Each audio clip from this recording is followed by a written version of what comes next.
안녕하세요. 헤브론 울타리 부과장 원슬기입니다. 겨울의 끝에는 항상 봄이 오지 않을 것 같아 조바심을 내기도 하는데요. 언젠간 봄은 우리에게 찾아옵니다. 잠깐 내린 봄비가 그치고 나면 봄이 성큼 다가옵니다. 이렇듯 언젠가는 하나님의 나라도 이루어질 것을 믿습니다. 그때까지 저는 언약의 피로 선한 일을 온전히 행하는 성도가 되겠습니다. 오늘 말씀의 제목은 언약은 고뇌의 시간을 지나며 성취된다입니다. 하나님의 말씀을 봉독함으로 하나님의 말씀을 선포하겠습니다. 창세기 15장 13절부터 18절까지 말씀입니다. 여호와께서 아브라함에게 이르시되 너는 반드시 알라. 내 자손이 이방에서 객이 되어 그들을 섬기겠고 그들은 400년 동안 내 자손을 괴롭히리니 그들이 섬기는 나라를 내가 징벌할지며 그 후에 내 자손이 큰 재물을 이끌고 나오리라. 너는 장수하다가 평안히 조상에게로 돌아가 장사될 것이요 내 자손은 4대 만에 이 땅으로 돌아오리니 이는 아모리 족속의 제약이 아직 가득 차지 아니함이니라 하시더니 해가 져서 어두울 때에 연기나는 화로가 보이며 타는 횃불이 쪼갠 고기 사이로 지나더라. 그날에 여호와께서 아브라함과 언약을 세워 이르시되 내가 이 땅을 애굽 강에서부터 그 큰 강 유브라데까지 내 자손에게 주노니. 아멘. 자, 오늘 말씀은 횃불 언약에 관한 말씀입니다. 너무나 귀한 말씀이죠. 자, 본문 말씀 17절 읽어보겠습니다. 해가 져서 어두울 때 연기나는 화로가 보이며 타는 횃불이 쪼갠 고기 사이로 지나더라. 횃불 언약입니다. 고대 근동지방에선 이런 언약식을 했었습니다. 왕이 있고 어떤 언약의 당사자가 되는 평민이 있습니다. 그럼 왕이 소를 둘로 딱 쪼갭니다. 그리고 계약의 당사자가 될 사람은 저쪽에서부터 기어오게 합니다. 기어오면서 왕 앞에 도착할 때까지 이렇게 소리를 냅니다. 제가 왕과의 약속을 지키지 않는다면 이 쪼갠 고기와 같이 될 겁니다. 하고서 그 쪼갠 고기 사이를 기어서 오는 겁니다. 왕 앞에 도착하지요. 그럼 왕이 이렇게 얘기합니다. 네가 나와의 언약을 지키지 않으면 내가 너를 이 쪼갠 고기처럼 만들 거다. 이게 전통적인 고대 근동 지방의 언약식의 하나였습니다. 쪼갠 고기 사이가 하늘에서 왔던 특별한 화로가 하나 보이더니 그 횃불이 쪼갠 고기 사이로 지나갔다. 이걸 우리는 하나님의 현현이라고 합니다. 하나님이 그 쪼갠 고기 사이를 횃불이 되어 걸어가셨다는 이야기는 이런 겁니다. 내가 너와의 언약을 지키지 않는다면 이 쪼갠 고기처럼 될 것이라. 약자가 강자에게 언약을 해야 되는데 이 횃불 언약은 굉장히 특별했습니다. 하나님이 사람에게 한 것입니다. 그래서 굉장히 감동적인 언약 장면인 겁니다. 18절 말씀. 그날에 여호와께서 아브람과 더불어 언약을 세워 이르시되, 가끔씩 물어봐요. 목사님, 왜 아브라함이 아니고 아브람인가요? 아브라함의 원래 이름은 아브람이었습니다. 그런데 창세기 17장에 하나님께서 새 이름을 주십니다. 그 새 이름이 아브라함이 된 거죠. 이때는 새 이름을 받기 전이라서 아브람입니다. 언약을 세워 이르셨다 할 때의 횃불 언약인 겁니다.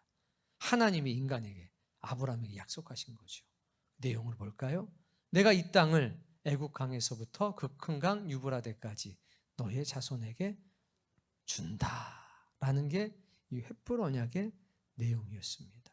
네 자손에게 가나안 땅을 줄 거다. 자, 이제 13절부터의 말씀에 보게 되면 이것에 대한 구체적인 상황이 나옵니다. 그 상황을 보도록 하겠습니다. 크게 읽어봅시다. 13절. 자, 이 횃불 언약 맺으셨는데 그 시작은 이렇게 되는 겁니다. 너는 뭐 하라? 알라. 반드시 알라라고 말씀했습니다. 이게 굉장히 중요한 말씀입니다.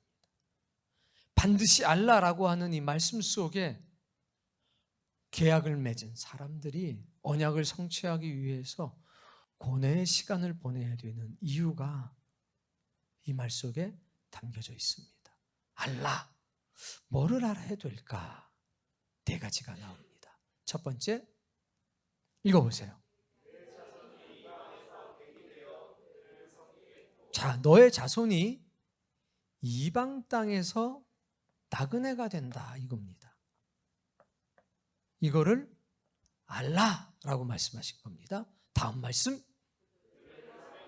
자, 이방 나그네가 되는데 이 이방 나라를 어떻게 된답니까? 섬긴다. 그리고 그 나라 사람들은 400년 동안 네 자손을 괴롭힌다. 두 번째는 기간이 나오죠. 나그네로 사는 기간이 얼마라는 겁니까? 400년. 그냥 나그네로 사는 게 아니라 섬기니까 종이 되는 겁니다. 자, 14절 말씀. 그들이 섬기는 나라를 내가, 자, 너희가 종이 돼서 섬기고 너희를 괴롭혔던 그 나라를 뭐 하신답니까? 아이고, 징벌. 와, 누가 징벌하십니까? 하나님께서 직접 징벌하시겠다라고 말씀하십니다. 네 번째, 그 후에 그리고 이제 나오게 될 때는 큰 재물을 가지고 나올 거다. 순서가 이렇게 되는 거죠. 이 내용을 알라라고 말을 한 겁니다. 자, 이 말씀에 대해서 이제 하나하나 확인을 좀 해보도록 하겠습니다. 첫 번째, 네 자손은 이방 땅에서 나그네가 될 거고 그들을 섬기게 될 거다. 두 번째, 그들은 너희를 괴롭힐 텐데 그 기간은 400년이다. 세 번째, 너희를 괴롭혔던 그 나라를 내가 징벌할 것이다. 네 번째, 징벌 후에는 큰 재물을 가지고 너희가 다시 가나안 땅으로 올 거다. 이 얘기죠. 자,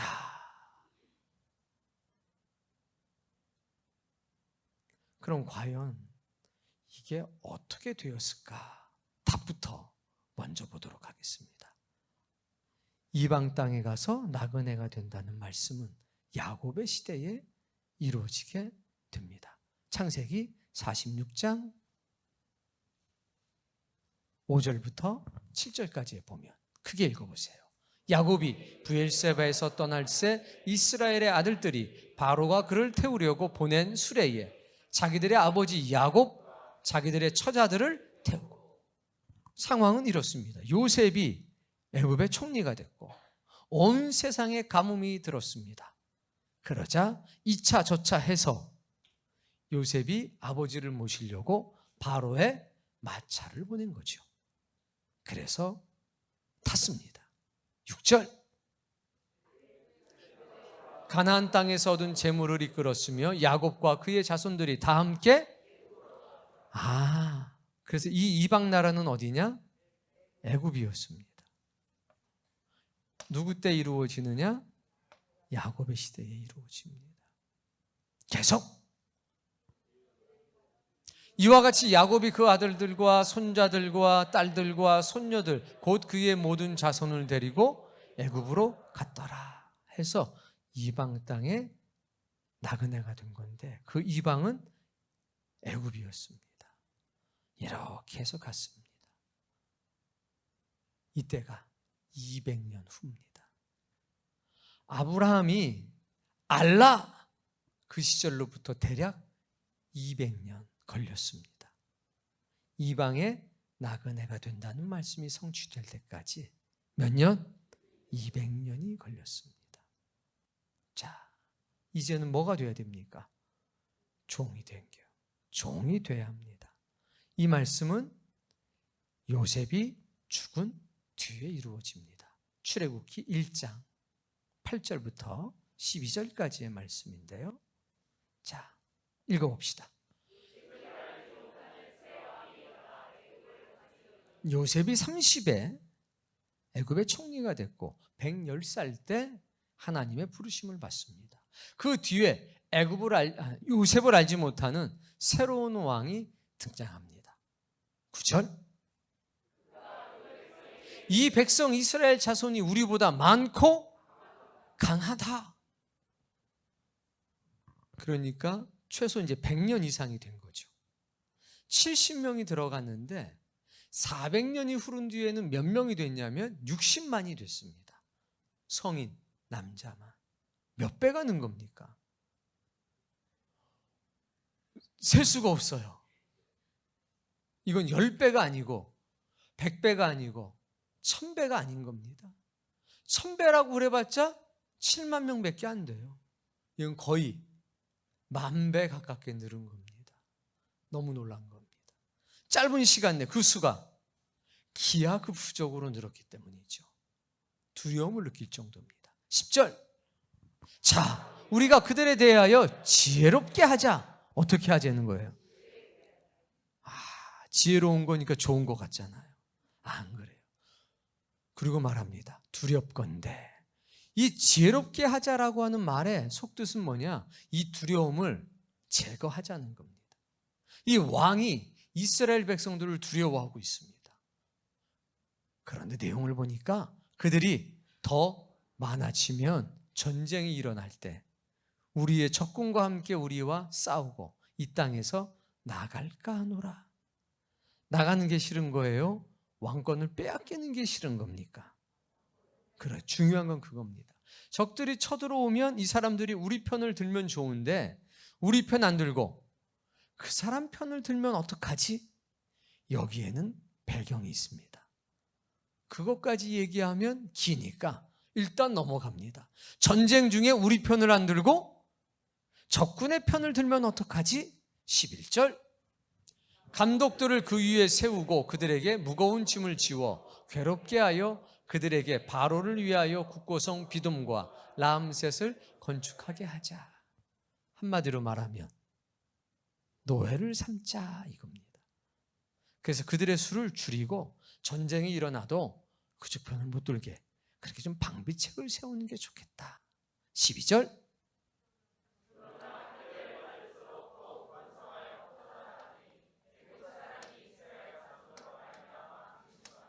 네, 언제 종이 됩니까? 요셉 사후에 요셉을 알지 못하던 왕이 일어났을 때에. 그런데 재밌는 말씀. 학대를 받으면 받을수록 어떻게 돼요? 번성. 여러분의 인생에 고난이 찾아오면 찾아올수록 여러분은 부흥케 되는 놀라운 은혜를 경험하게 될 겁니다. 자, 그러면 보세요. 이방의 나그네 된다는 것은 야곱의 시대에, 종이 된다는 것은 요셉 사후에 이루어졌습니다. 그러니까 요셉 사후에 이루어졌으니까 적어도 100년 이후에 이런 역사가 된 겁니다. 자, 기간이 몇 년? 400년이라고 한 거는 나그네가 돼서 나올 때까지가 400년이라는 거죠. 이방 나그네가 된 시점까지 200년이 걸렸으니까 아브라함에게 말씀하시고 출애굽될 때까지는 몇 년? 600년이 걸린 겁니다. 이 기간들이 잘 기억해 두셔야 됩니다. 그래서 400년 동안 종노릇을 했습니다. 자, 16절 말씀 본문을 보겠습니다.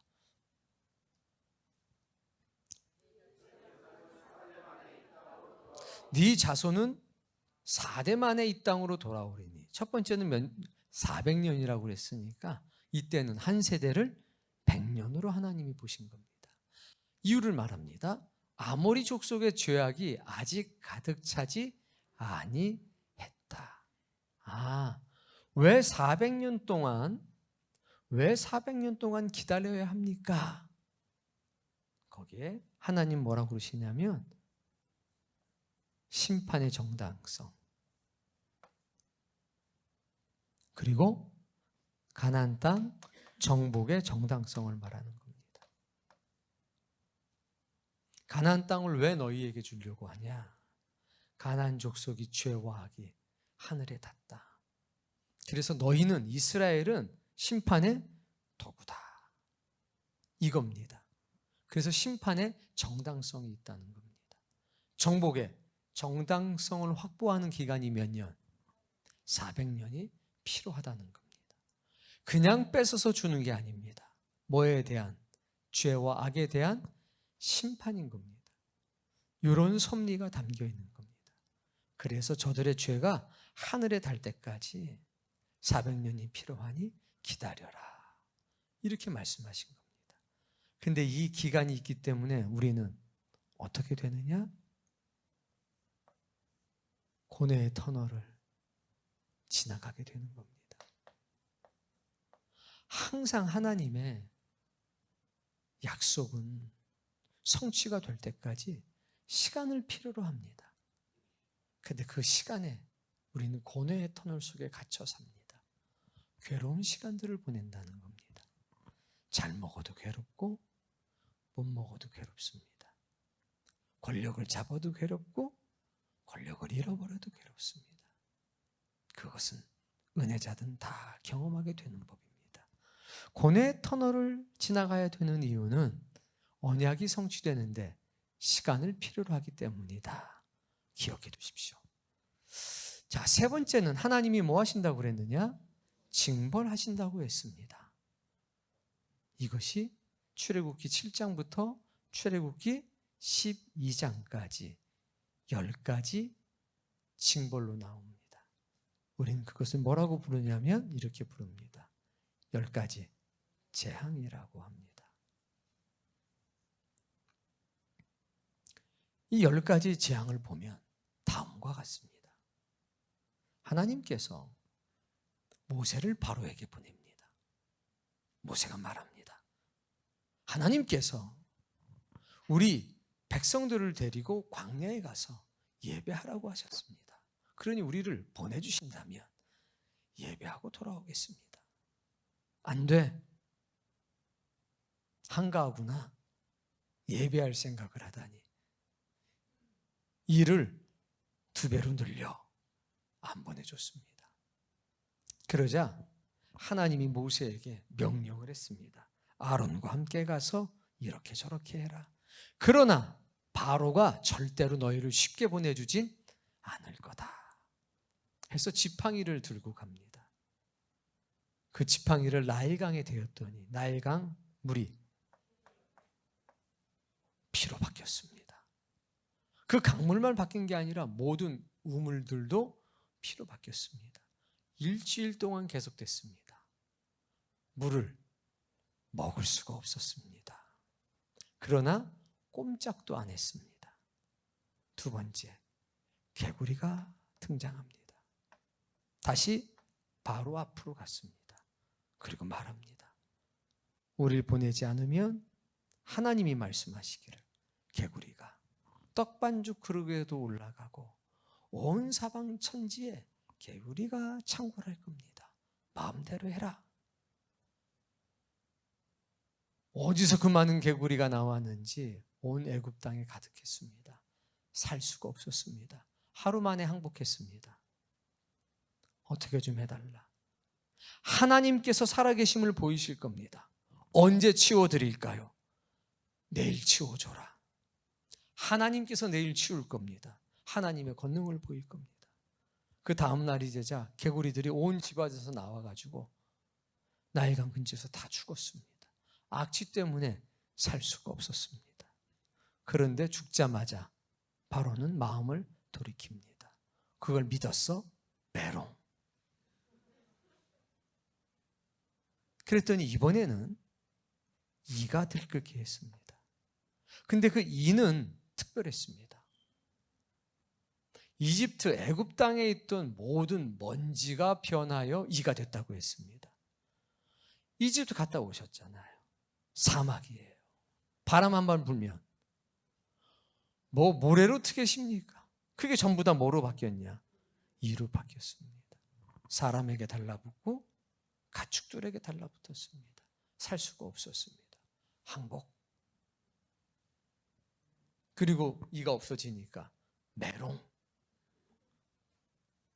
이러자 데리고 있던 술법사들이 이것은 하나님의 권능입니다. 우리는 어떻게 할 수가 없으니 보내줍시다. 말을 안 들어요. 그 다음에 파리였습니다. 파리 무섭죠. 근데 애굽에는 원래 파리가 없었습니다. 모기는요, 모기 있어요. 파리는 없었어요. 근데 파리가 등장한 겁니다. 이때부터 구별하기 시작했습니다. 하나님이. 고센 땅에는 파리가 한 마리도 없었어요. 여러분 아시다시피 파리가 새까맣게 밀려오면 살 수 있습니까? 못 살아요. 또 항복했어요. 항복! 그리고요, 또 메롱. 꼼짝은 안 하는 겁니다. 드디어 하나님이 가축을 치십니다. 가축에 돌림병이 나요. 고센 땅의 가축은 안전합니다. 이때부터 뭐 했다고 그랬습니까? 후비야. 난리가 났죠. 이제 신하들도 난리가 나고 백성들도 난리가 났습니다. 쿠데타가 일어날 지경이 된 거죠. 또 항복, 그 다음엔 또 메롱. 이 다음에는 점점 일이 커져요. 돌림병이 돕니다. 사람에게 이제 나타나는 거죠. 조금 전까지는 가축이었는데 이제는 사람에게 난리가 납니다. 잽싸게 또 항복. 치료해 주니까 또 메롱. 근데 이때부터 메롱은 힘이 없어요. 이제 메롱이 그냥 메롱이 아니라 메롱이에요. 이제 신하들까지 들고 일어나서 난리가 난 겁니다. 이러다 우리 다 죽게 생겼습니다. 보내줍시다. 근데 하나님께서 바로의 마음을 더 강팍하게 했대요. 이유가 있어요. 이것도 나중에 또 메롱을 했습니다. 보세요. 세어볼게요. 여기서부터 시작. 하나, 둘, 셋, 넷, 다섯, 여섯. 우리는 알고 있잖아요. 몇 번째까지? 몇 개 남았어요? 4개 남았어요. 이제 세져야 되겠어요? 약해져야 되겠습니까? 세져야 돼요. 이제는 뭐로 치시느냐? 먹을 걸로 치십니다. 갑자기 하늘에서 큰 우박이 내려옵니다. 이 시기는 보리 추수 시기예요. 보리를 막 추수하려고 그러는데 우박이 떨어져가지고 거의 거둘 수가 없게 됐습니다. 이제는 굶어 죽게 생긴 겁니다. 난리가 났죠. 그래서 항복을 했어요. 살려달라. 그러더니 또 그 다음에 메롱했어요. 못 보내겠다. 뭐 난리 났죠. 뭐 보내라고 난리가 났습니다. 그런데 보리 추수가 끝나고 나면 바로 밀이 나기 시작해요.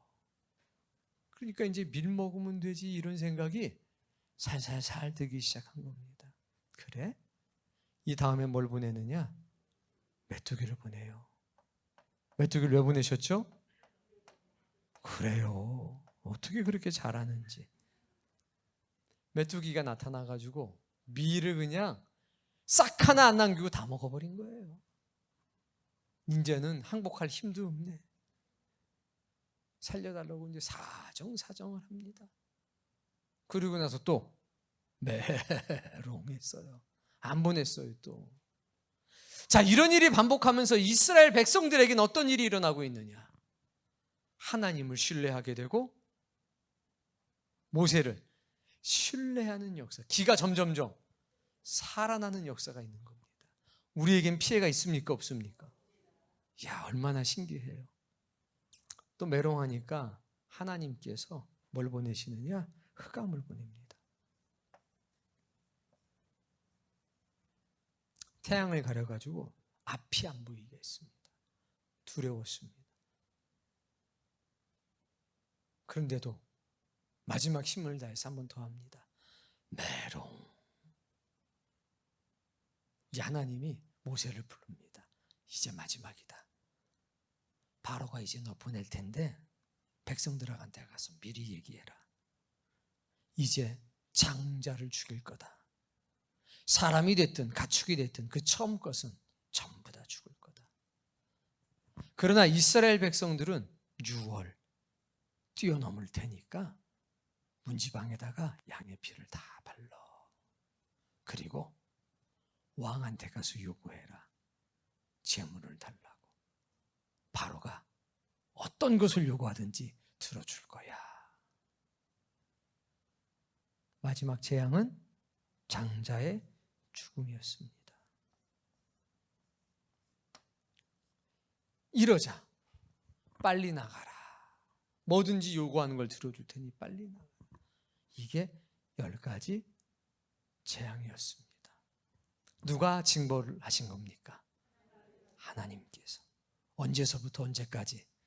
출애굽기 7장부터 12장까지.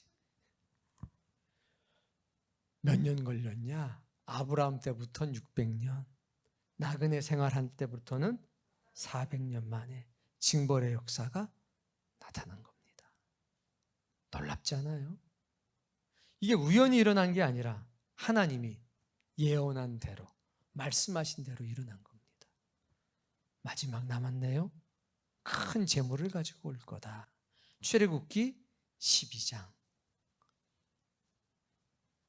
35절 36절 말씀을 보겠습니다. 읽어보세요. 자, 10가지 재앙, 마지막이었던 죽음의 재앙을 쏟으신 뒤에 모세의 말대로, 좀 전에 제가 말씀드렸지요. 하나님께서 모세에게 말씀하셨고 모세는 미리 백성들에게 말한 겁니다. 모세의 말대로 애굽 사람에게 은, 금, 폐물과 의복을 구하매. 36절. 그들이 구하는 대로 주게 하심으로 그들이 애굽 사람들의 물품을 취하였더라. 그래서 뭘 가지고 나와요? 큰 재물을 가지고 나온다는 이 말씀도 어떻게 됐습니까? 이루어졌죠. 그러면 4가지였는데 이방인의 나그네가 될 거다. 야곱을 통해서 이루어졌죠. 종이 돼서 섬길 거다. 요셉의 사후에 이루어졌죠. 그 기간은 몇 년? 400년 사대가 될 거다. 모세의 시대에 이루어졌죠. 내가 그 나라를 징벌할 거다. 어떻게 됐습니까? 10가지 재앙으로 징벌하셨죠. 나오게 될 때는 400년의 수고에 대한 대가를 내가 줄게. 어떻게 됐습니까? 이루어졌습니다. 이 횃불 언약의 4가지 내용은 어떻게 됐냐? 이루어졌습니다. 시간은 걸렸지만 이루어졌습니다. 말씀 잘하셨어요. 그냥 이루어진 게 아니라 다 이루어졌습니다. 자, 그런데 하나님께서는 뭐라고 그러셨냐? 뭐라고 그러셨냐? 알라. 반드시 알라. 이유가 있었습니다. 아브라함아, 잘 들어라. 이게 알라가 아닙니다. 아브라함아, 기억해라. 이게 알라가 아닙니다. 이 알라는 뭐냐? 네 아들한테 전해라. 네 손주한테 전해라. 네 중손주한테 전해라. 그리고 그들도 다시 자신들의 아들들에게 전할 수 있도록 하라. 그게 알라입니다. 잘 이해했어? 아니요. 너 전할 수 있어? 네 아들한테. 너 네 손주한테 전할 수 있어? 전할 수 있도록 준비해. 그게 알라입니다. 아브라함이 살아있는 동안에 이삭을 낳게 되잖아요. 이때 아브라함의 나이는 75세에서 85세 사이입니다.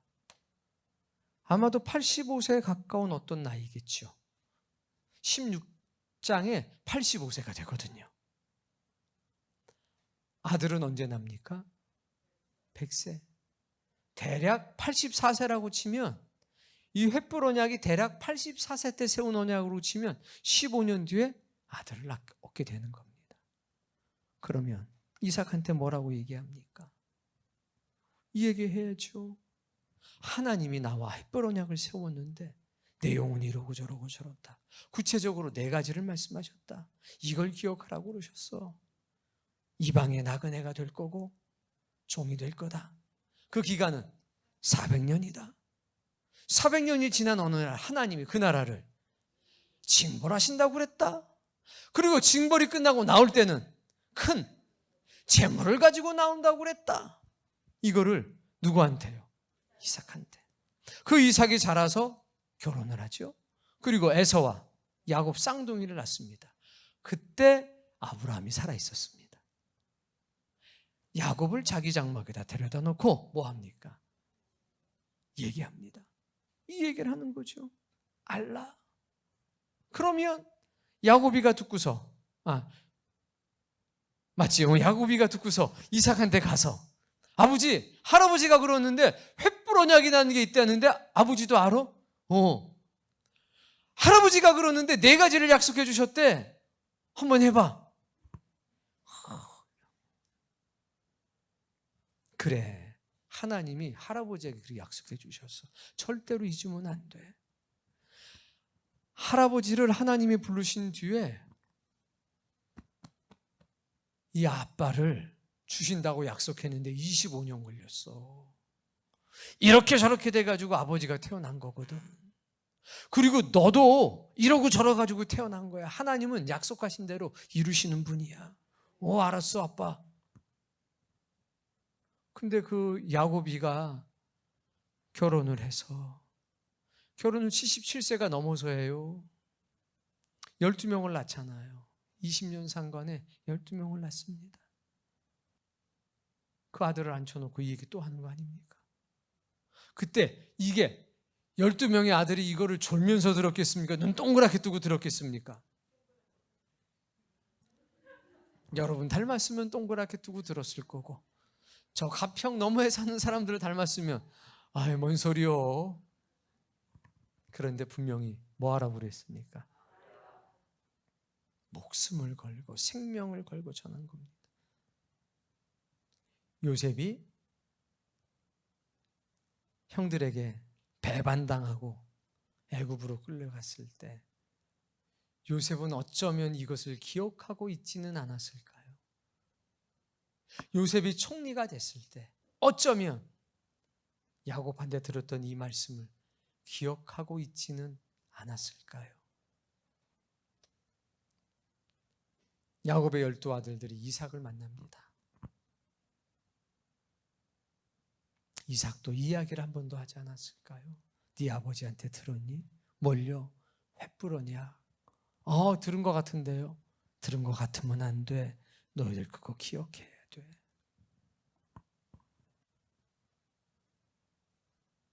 내가 내 아들에게, 내 아들은 그 손주에게, 그 손주는 증손주에게, 이거는 반드시 기억돼서 전달되어져야 되는 겁니다. 이것이 이루어질 때에 우연한 사건이 아니라 하나님의 언약이 성취되는구나, 이런 깨달음과 믿음이 있어야 되지 않겠습니까? 그래서 이건 너무 중요한 겁니다. 잘 들어가 아니에요. 전할 수 있도록 해. 언약의 성취는 이것으로부터 시작되는 겁니다. 문제는 뭐가 필요하다? 시간이 필요하다. 그래서 우리는 고뇌의 터널을 지나가는 겁니다. 아브라함이 손주 야곱한테 이야기할 때 야곱이 물어볼 거 아닙니까? 할아버지, 근데 우리가 언제 이방의 나그네가 돼? 그러면 아브라함은 뭐라고 그럽니까? 몰라. 그건 하나님만 아셔. 그러니 우리는 준비해야 돼. 그렇게 말하면서 아브라함에게 고민이 없었을까요? 하나님, 왜 종살입니까? 그냥 거기에 친구처럼 살다가 내가 블레셋 땅에 들어가서 그랄 땅에서 그 사람들과 블레셋 사람들과 친구처럼 살다가 온 것처럼 이 땅에서 친구처럼 살면 안 되겠습니까? 구태여 종으로 살아야 되겠습니까? 종으로 살아야 돼. 그걸 얘기해 줘. 종으로 살아야 돼. 이유를 모르잖아요. 말씀 안 해주시잖아요. 종으로 살아야 된다는 것을 전해주면서 나그네가 아니라 종으로 살아야 된다는 것을 전해주면서 속이 편할 아버지가 어디 있습니까? 그런데 전해야 됩니까? 안 전해야 됩니까? 종으로 살면서 견딜 수 있고 이길 수 있게 해야 됩니까? 아니면 패배자처럼 살고 원망하며 살게 해야 됩니까? 이길 수 있게. 고난도 이길 수 있도록 준비시켜야 되는 것 아닙니까? 나그네가 됐습니다. 처음엔 좋았습니다. 왜? 다 굶주려 죽고 있는데 살 수 있었기 때문에 감사했습니다. 근데 요셉이 죽고 나니까 고난이 시작됐습니다.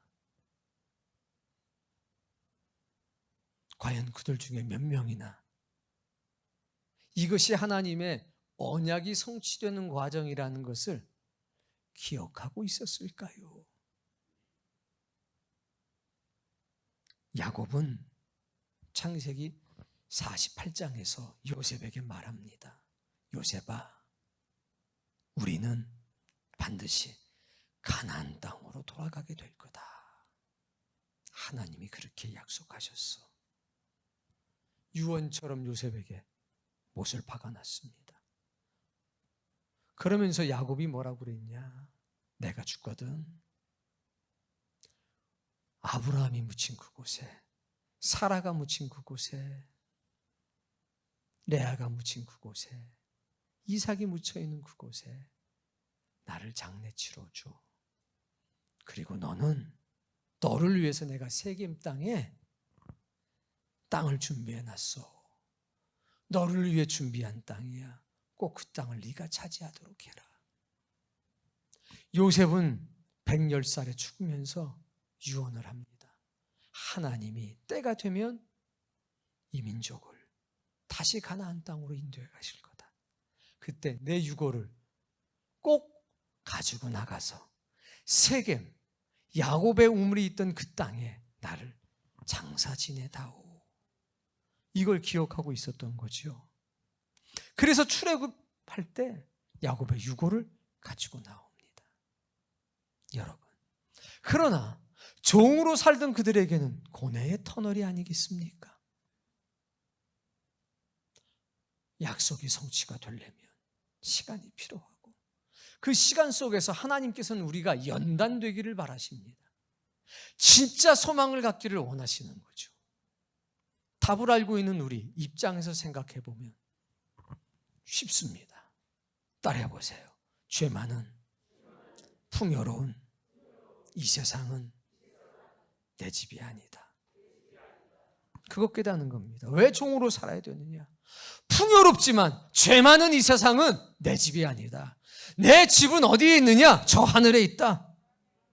우리가 하나님의 사람들이지만 이 세상에서는 종처럼 살 수밖에 없습니다. 왜? 내 집이 아니니까.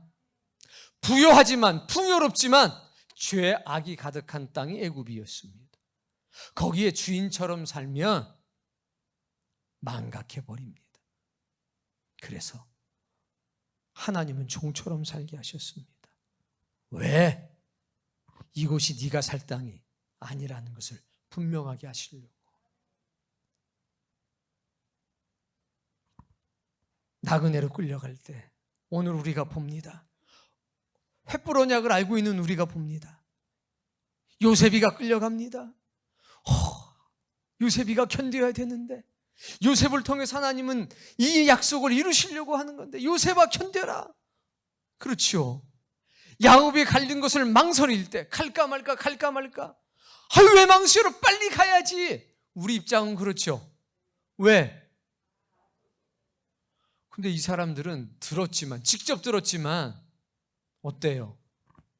흔들리잖아요. 분명하게 아는 게 얼마나 중요한지요. 종이 되었을 때, 요셉을 알지 못하는 사람이 노예로 삼았을 때 이 사람들에게는 어때요? 청천벽력과 같은 소식 아닙니까? 근데 우리들에게는, 이야, 하나님의 말씀하신 대로 이루어지는구나. 이제 300년 남았어. 견뎌야 돼. 우리는 그럴 수 있습니다. 근데 이 사람들은 너무 힘들었겠지요.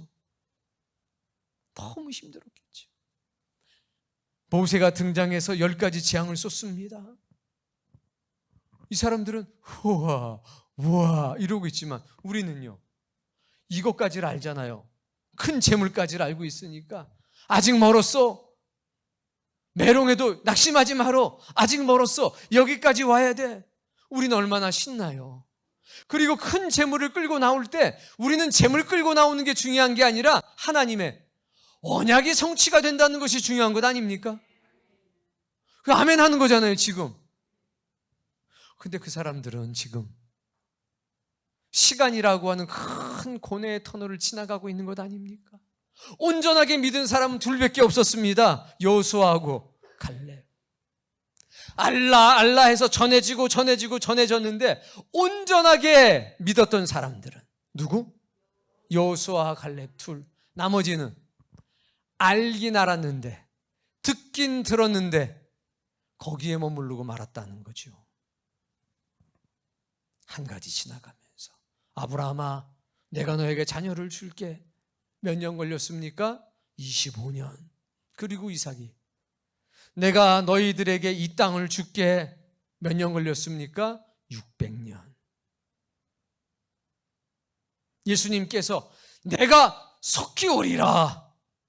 몇 년 걸렸습니까? 2000년하고 조금. 작은 것은, 사람 아들 주는 거는 25년이면 되고, 한 나라를, 이 땅의 나라를 얻는 것은 600년이 걸리고, 하나님의 나라를 얻는 것은 2000년은 조금 더 걸리는구나. 좋은 것일수록에 고뇌의 터널이 길구나. 길지만 확실하게 이루어지는구나. 그래서 우리는 기억해야 되죠. 성경에 보니까 저 횃불 언약과 같은 언약이 몇 개가 있느냐? 15개가 있다. 그걸 우리가 같이 은혜 가운데 연구해 봤더니 첫 번째 언약부터 14번까지 언약은 이루어졌더라. 지금 우리가 살고 있는 시대는 보혜사 성령님의 시대다. 근데 이것이 우연한 게 아니라 14번째 언약이더라. 이제 우리에게는 한 가지 언약만 남았다. 15번째 언약인 예수님께서 다시 오신다는 재림 언약만 남았다. 그래서 우리는 14가지 이루어진 언약을 보면서 2000년의 고뇌의 터널을 견뎌나가고 있는 거죠. 6000년 동안 14가지 언약이 이루어졌어. 이제 남은 하나의 언약이 2000년 동안 지속되고 있는 거잖아요. 주여 언제 오십니까? 내가 속히 오리라. 근데 몇 년 걸려요? 다행이죠. 2000년 뒤에 태어나서. 이때도 똑같아요. 600년 걸렸는데 어떤 사람 600년은 통째로 기다리는 사람이 있고, 누구는 1년만 기다리는 사람도 있었잖아요. 태어나는 날짜가 중요한 것. 하지만 고뇌의 터널, 그 지무의 무게는 똑같다는 거. 우리도 지금 2000년이라고 하는 고뇌의 터널들을 지나가고 있습니다. 분명히 내가 속히 오리라. 그러면서 단서를 놨어요. 1000년이 하루 같고 하루가 천년 같은 이 비밀. 그러니까 주님은 며칠이 지났다고 얘기하시느냐? 이틀 지났다. 우리는 2000년이 지났다. 여러분, 언약이 이루어지는 데는 고뇌의 시간이 필요합니다. 왜? 간격이 있기 때문에. 그러나 염려하지 마십시오. 하나님의 언약은 반드시 이루어집니다. 아브라함이 이삭을 낳든 하갈이 이스마엘을 낳든 부자가 되든 가난한 사람이 되든 상관없습니다. 이삭이 그랄 땅에 살든 아니면 브엘세바에 살든 상관없이 하나님의 언약은 계속 이루어져 갑니다.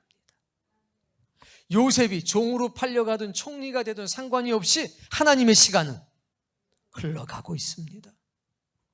종이 됐든 총리가 됐든 상관이 없이 하나님의 역사는 이루어져 가고 있습니다. 기억하셔야 됩니다. 환경이 변해도 언약은 안 바뀐다는 거. 무언가 총리가 됐을 때는 그것 때문에 우와, 그것하고 상관없습니다. 종들이 되었을 때 힘들어 죽겠고 말이야. 그것하고 상관이 없이 언약은 변하지 않았다는 겁니다. 코로나가 와도 언약은 상관이 없습니다. 여러분이 병들어도 하나님의 언약은 달라지지 않습니다. 여러분이 잘 돼도 변하지 않습니다. 환경은 달라져도 언약은 변함이 없다는 걸 기억하셔야 됩니다. 한 아들을 얻는 데는 25년의 고뇌의 시간이 필요했다. 한 나라를 얻는 데는 600년이라고 하는 고뇌의 시간들이 필요했다. 지금 우리는 영원한 하나님의 나라를 기다리면서 2000년이라고 하는 고뇌의 터널을 지나가고 있다. 그러나 우리는 봤다는 겁니다. 성경에 기록된 15가지 언약이 14번째까지 이루어졌다. 이제 하나가 남았구나.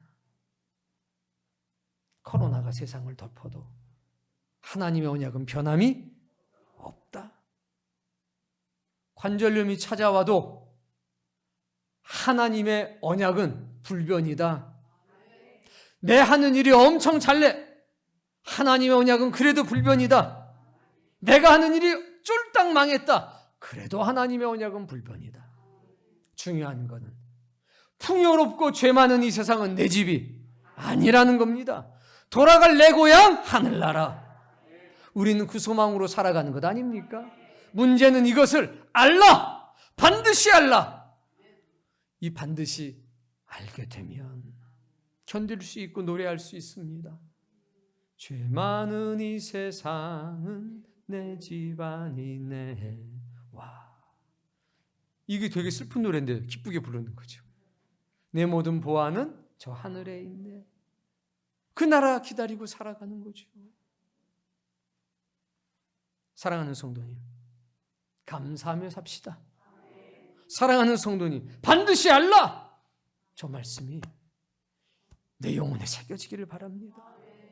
그래서 1000년이 하루 같은 그 은혜를 우리가 경험했으면 좋겠습니다. 2000년 지났네. 이러지 마시고 1000년이 하루 같으니 아이고 이틀 지났네. 이틀 지나고요. 조금 더 지난 거죠. 뭐 22년? 아이고 한 몇 초 지났네. 기억하십시오. 신실하신 하나님은 우리 속이신 적이 없습니다.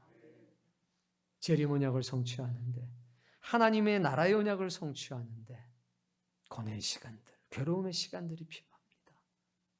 왜? 기다려야 되기 때문입니다. 그러나 이 기다림이 여러분에게 복이 될 것으로 이종은 확신합니다. 여러분의 가슴 속에 이 말씀이 은혜가 되고 능력되길 바랍니다. 하나님의 언약은 반드시 이루어지는 동안 우리는 고뇌의 터널, 고뇌의 시간들을 견뎌내야 합니다. 견디되 찬양하면서 견딥시다. 이런 언약들을 확인하며 박수치면서 드디어 종이 됐구나. 300년 남았다. 드디어 재앙이 시작되는구나. 하나님의 징벌이 이루어지는구나. 우리가 이렇게 할 수 있는 것처럼 지금 저 하늘에서 말입니다. 하나님과 예수님과 성령님과 천사들이 우리 보면서 박수치고 있다는 거죠. 야, 드디어 고난이 시작되는구나. 우리는요, 아이, 마스크 이거 언제 벗는 거야? 아유, 그냥 이러고 있지만 하늘에서는 박수 소리가 막 울려 퍼지고 있습니다. 아시니까. 여러분, 용기 내십시오. 모든 환난은 끝이 있습니다. 모든 시련은 끝나기 마련입니다. 그리고 하나님의 찬란한 약속들이 성취가 되는 시간들이 다가오고 있습니다. 은혜 가운데 사셔서 저 천성의 환호와 박수 소리를 경험하며 삽시다. 이루어지는 하나님의 언약을 증언하며 살아가는 하늘의 백성 다 되시기를 주의 이름으로 축복합니다.